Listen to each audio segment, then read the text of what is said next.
Hello friends, welcome to my channel. ఈరోజు మన ఛానల్లో ఎంతో హెల్దీ అయిన ఈజీ రెసిపీ క్యారెట్ రైస్ ఎట్లా తయారు చేసుకోవాలో ఈ వీడియోలో చూసేద్దామండి. ఇది చాలా హెల్దీ కూడా. 10 నిమిషాల్లో అయితే ఈ లంచ్ బాక్స్ రెడీ అయిపోతుంది. అలాగే పిల్లలు క్యారెట్ తినడానికి ఇష్టపడరు కదండి. ఇట్లా తురిమి క్యారెట్ రైస్ చేస్తే చాలా ఇష్టంగా తింటారు. ఇప్పుడు ప్రాసెస్ స్టార్ట్ చేసేద్దాము. స్టవ్ పైన ప్యాన్ పెట్టుకొని హీట్ అయిన తర్వాత 3 స్పూన్స్ ఆయిల్ యాడ్ చేసుకోవాలి. అందులోకి ఇలా పొట్టు తీసుకొని కచ్చాబచ్చగా దంచుకున్న వెల్లుల్లిపాయలు, పోపులు యాడ్ చేసుకోవాలి. ఇందులోకే మిర్చి, వేరుశెనగ గుళ్ళు, జీడిపప్పు, పచ్చిమిర్చి 4 నేను ఎక్కువగానే వేసుకున్నా అండి. పచ్చిమిర్చి, కరివేపాకు, వీటినన్నిటిని ఒకసారి బాగా ఫ్రై చేసుకోవాలి. ఈ పోపు అంతా బాగా ఫ్రై అయితేనే దోరగా చాలా బాగుంటుందండి. ఇందులోకి చిన్నగా కట్ చేసి పెట్టుకున్న ఆనియన్స్ వేసుకొని ఈ ఆనియన్స్ మెత్తబడేలాగా ఒకసారి లో ఫ్లేమ్లో ఈ విధంగా కలుపుకుంటూ ఫ్రై చేసుకోవాలి.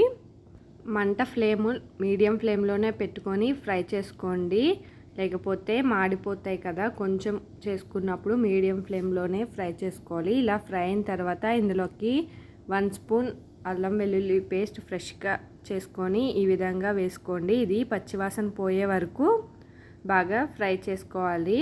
ఇప్పుడు ఇలా ఫ్రై అయిన తర్వాత ఇందులోకి తురిమి పెట్టుకున్న క్యారెట్ని అయితే ఇందులోకి యాడ్ చేసుకోవాలి. ఇలా తురిమి పెట్టుకున్న క్యారెట్ మొత్తాన్ని వేసుకోవాలి. ముక్కలుగా అయితే పిల్లలు తినరు కదండి. ఇట్లా తురిమి ఒకసారి ఇట్లా చేసి పెట్టండి. దీన్ని ఒకసారి బాగా ఫ్రై చేసుకోవాలి. ఇదంతా క్యారెట్ బాగా మగ్గిన వరకు ఫ్రై చేసుకోవాలి. ఇలా ఫ్రై అవుతున్న దాంట్లోకి 1 స్పూన్ సాల్ట్, నేను 1 స్పూన్ వేసుకున్నాండి. మీ టేస్ట్కి తగ్గట్టు సాల్ట్ని అయితే యాడ్ చేసుకోండి. ఇందులోనే కొంచెం పసుపు కూడా యాడ్ చేసుకొని ఒకసారి సాల్ట్, పసుపు మొత్తం మిక్స్ అయ్యేలాగా ఈ విధంగా బాగా కలుపుకొని దగ్గరుండి ఫ్లేమ్ మీడియంలో పెట్టుకొని అయితే ఫ్రై చేసుకోవాలి. లేకపోతే క్యారెట్ అయితే మాడిపోతుంది. ఇట్లా ఫ్రై అయిన తర్వాత ఇందులోకి ఉడకబెట్టుకున్న రైస్ని అయితే యాడ్ చేసుకొని బాగా మిక్స్ చేసుకోవాలి. నేను ఆల్రెడీ రైస్ని బాయిల్ చేసి పక్కన పెట్టుకున్నాను.